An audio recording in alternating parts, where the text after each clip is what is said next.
那这个行政院推出着纾困方案了后，接落来就是振兴的阶段。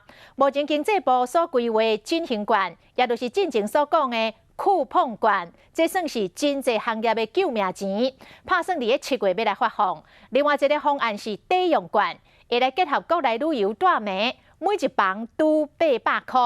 那相款夜市啊、餐饮甲艺文嘛，拢有200块的额度。每当互人民感觉你是在找我麻烦。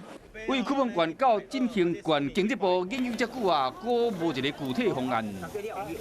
会不会又变成是之前的纾困之乱一样，所有人都一涌而上？那还未有振兴券，另外一个振兴抵用券嘛无影食。两种比较，一个振兴券目前的演技方式是以实体纸本的票券甲电子支付做伙做，为本来酷碰券的111亿加码到200亿。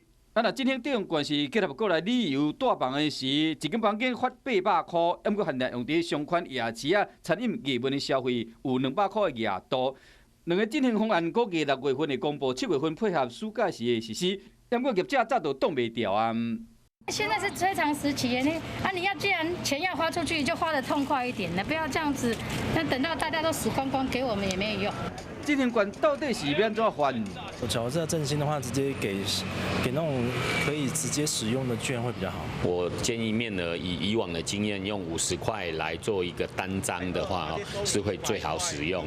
不管是振兴券还是振兴的抵用券，经济部会提出新款的成绩单，大家拢真关心。